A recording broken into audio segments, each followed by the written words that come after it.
திரு அதிபர் ராம்பண்ணன் உங்களிடமிருந்தே ஆரம்பிக்கிறேன். நீங்கள் தான் ரொம்ப வேகமாக களத்தில் தொகுதி பங்கீடுகளை நிறைவு செய்து வேட்பாளர் 2ஆம் கட்ட வேட்பாளர் பட்டியலையும் அறிவிச்சிட்டீங்க. ஸோ எப்படி பார்க்கலாம், இது அங்கங்கே எழக்கூடிய 1-2 அதிருப்திகள் அப்படிங்கிறது தற்காலிகமாக எழக்கூடிய அதிருப்தி குரல்களா, இல்லை இது களத்தில் எதிரொலிக்குமா, இது எப்படி பார்க்க? இல்லை சார், இது 1-2ன்னு நீங்கள் சொல்லும் போதே அதில் ஒரு பெரிய அதிருப்தி இல்லை அப்படிங்கிறது தான் யதார்த்தமான உண்மை. அதிமுகவின் சார்பில் அறிவிக்கப்பட்டிருக்கிற வேட்பாளர்களை பொறுத்த வரைக்கும் மிக தெளிவாக தீர்க்கமாக எப்படி புரட்சித் தலைவி அம்மா அவர்கள் காலத்தில் இருக்குமோ அதை போன்ற ஒரு தேர்ந்த நேர்த்தியோடு வேட்பாளர்கள் அறிவிக்கப்பட்டிருக்கிறார்கள். கிட்டத்தட்ட 46 புதுமுகங்களுக்கு வாய்ப்பு வழங்கப்பட்டிருக்கிறது. அதே போல் 40க்கும் மேற்பட்ட எம்எல்ஏக்களும் போட்டியில் தொடர்றாங்க.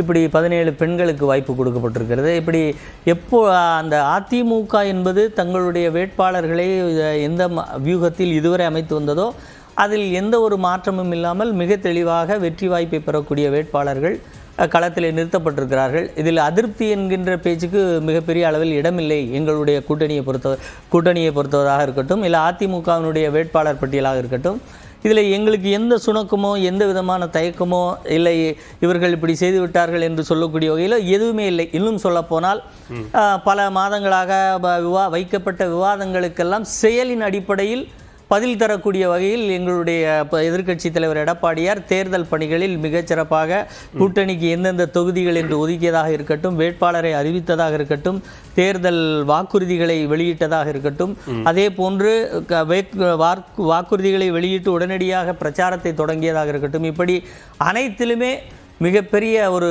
முன்னேற்றத்தோடும் எழுச்சியோடும் களத்தை மிக வீரியத்தோடு சந்திக்கக்கூடிய கட்சியாக நாங்கள் இருக்கிறோம். அதனால எங்கிட்ட சுணக்கம் தயக்கம் இது போன்ற மாற்று கருத்துகளுக்கு இடமில்லை அப்படிங்கிறது. இப்போ வேட்பாளர் பட்டியலில் ஏன் தற்போதைய உறுப்பினர்களுக்கு நிறைய பேருக்கு நீங்க புதுமுகங்களுக்கு வாய்ப்பு கொடுத்துருக்கோம் அப்படின்னு சொல்றீங்க, ஏன் ஏற்கனவே இருந்தவர்களுக்கும் முன்னாள் அமைச்சர்கள் பல பேர் விடுபட்டிருக்கிறாங்க, முக்கிய தலைவர்கள் எதிர்பார்த்த பல தலைவர்கள் விடுபட்டிருக்கிறாங்க, அதுக்கெல்லாம் காரணம் என்ன சார்? அதுதான், நீங்கள் அதிமுக பேட்டர்ன் நீங்கள் எடுத்துக்கிட்டீங்கன்னா எப்போதுமே புதுமுகங்களுக்கு மிக ஒரு பிரதிநிதித்துவம் குறிப்பிட்ட அளவில் இருக்கும் சார். அந்த புதுமுகங்கள் அதுதான் அதிமுகவை இன்றும் ஒரு எழுச்சியோடும் அந்த தொண்டர்களோடு மலர்ச்சியோடும் வைத்திருக்கக்கூடிய ஒரு பாயிண்ட் என்னென்னா, இங்கே முதலமைச்சர் எம்எல்ஏவாக இருந்தால் அவர் வரலாம், அவர் இருக்கும் வரை அவர்தான் எம்எல்ஏ அல்லது அமைச்சராக அவர்தான் இருந்து கொண்டே இருப்பார் என்கின்ற நிலைகளை தாண்டி ஒரு குறிப்பிட்ட சதவிகிதம் புது தொண்டர்கள் அதிமுகவினுடைய வேட்பாளராக வந்து கொண்டே இருப்பார்கள். அந்த வெற்றி வாய்ப்பை பாதிக்காதா? நிச்சயமா. அதாவது சார், அப்படி இதுவரை எங்களுக்கு ஒரு புதிதாக வந்த நிறைய பேர்கள் தலைவர்களாகவும் அமைச்சர்களாகவும் ஆகியதான் வரலாறை ஒழிய வெற்றியை பாதிக்கக்கூடிய அளவுக்கு எந்த தேர்தலிலும் இது போன்ற நிலை வராது. ஒரு உதாரணத்துக்கு கேட்கிறேன். இப்ப குறிப்பாக அதிமுகவில் இருந்த முன்னாள் முதலமைச்சர் திரு ஓ பன்னீர்செல்வம் திமுகவுக்கு போயிட்டார். அவருடைய ஆதரவு சட்டமன்ற உறுப்பினர்கள் போயிட்டாங்க. அதே போன்று திரு செங்கோட்டையன் தாவேக்காவுக்கு போயிட்டார். இப்ப அந்த தொகுதியில களமிறக்கப்பட்டிருக்க வேட்பாளர்கள் புதுமுகங்களாகவும் ரொம்ப ஒரு இளைய முகங்களாகவும் இருக்கிறார்கள். சோ அந்த மாதிரி இடத்துல நிச்சயம் அதிமுக வெற்றி பெற்றாக வேண்டிய ஒரு நெருக்கடி இருக்கு. இப்ப அங்க அந்த புதுமுகங்களுக்கான வாய்ப்பு எந்த அளவுக்கு இருக்குன்னு ஒரு கேள்வி இல்லையா?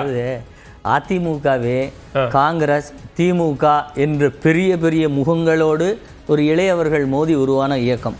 அதை அடுத்து இப்போ நீங்கள் சொல்கிறது மாதிரி இப்போவும் திமுகவில் அதிமுகவிலிருந்து வெளியேற்றப்பட்ட பேர் 3/1 பேர் அமைச்சர்களாகவே இருக்கிறார்கள். இன்னும் எம்எல்ஏக்களாக இருக்கக்கூடிய லிஸ்ட் எடுத்திங்கன்னா இன்னும் நீளும். அதனால் ஓபிஎஸ் போயிட்டார், செங்கோட்டையன் போயிட்டார், அவர் போயிட்டார், இவர் போயிட்டாருங்கிறதெல்லாம் அவர்கள் இருந்திருந்தாலும் ஒருவேளை இடம் கிடைத்திருக்காரு. இதே மாதிரி பழைய தொகுதி வழங்கப்படாத அமைச்சர்களாக கூட இருந்திருக்கலாம் அவங்க கட்சியில் பணித்திருந்தால். அதனால் அவர்கள் போனார்கள் அப்படிங்கிறதெல்லாம் அதிமுகவினுடைய தேர்தலில் அதிமுகவுடைய வெற்றியில் அது ஒரு மிகப்பெரிய. நீங்க சொல்ற கருத்து இப்ப சீட்டு மறுக்கப்பட்ட முன்னாள் அமைச்சர்களுக்கும் மூத்த தலைவர்களுக்கும் பொருந்தும் அப்படியா? அப்படி இல்லை சார். அதாவது நீங்க சொன்னது இவர்கள் மாற்று கட்சிக்கு சென்று விட்டார்கள் அதனால் இழப்பா என்று கேட்டீர்கள். இப்ப நீங்க வாய்ப்பு மறுக்கப்பட்டவர்கள் தேர்தல் பணியிலே அதற்கு உண்டான வேறு பணிகளில் கொடுத்து அவர்கள் அதில் பங்காற்றிக்கிட்டு இருக்க போறாங்க. அதனால இந்த ஒப்பீடு கட்சியிலிருந்து வெளியேறி எதிர் முகாமிலே அவர்கள் போய் நிற்கிறார்கள், அதனால் எங்களுக்கு பாதிப்பா என்றால் அதற்குத்தான் நான் விளக்கம் சொல்றேன். அப்படி பல பேர் புரட்சி தலைவர் காலத்திலும் சரி புரட்சி தலைவி அம்மா காலத்திலும் சரி வெளியேறி போனவர்கள் திமுகவில் வேண்டுமென்றால் தொடர்ந்து இருக்கலாமே ஒழிய அதிமுகவினுடைய வெற்றியை அவர்கள் எங்கேயும் தடுக்க முடியவில்லை என்பதுதான் வரலாறு.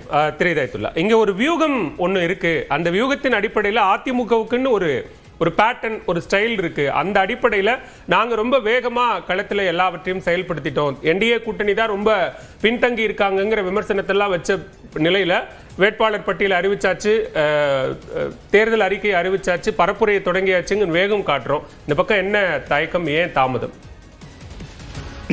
அதிமுக கூட்டணியில ஒரு 4-5 கட்சிகள், சின்ன சின்ன கட்சிகளுக்கு இன்னும் முழுமையான இது வரல. இப்ப முக்கியமான கட்சி பாஜக இன்னும் அனௌன்ஸ் பண்ணல. ஒரே ஒரு கட்சி தான் அதிமுக தன்னுடைய பேர் அறிவிச்சிருக்கு. ரெண்டாவது நம்முடைய திரு வாசன் அவருடைய கட்சி தமிழ் மாநில காங்கிரஸ். தமிழ் மாநில காங்கிரஸ் திமுக கூட்டணியை பொறுத்தவரை விரைவில் வெளியிடும் சொல்லி உங்களுடைய பத்திரிகையாளர் இப்ப சொன்ன ஊடகத்தில்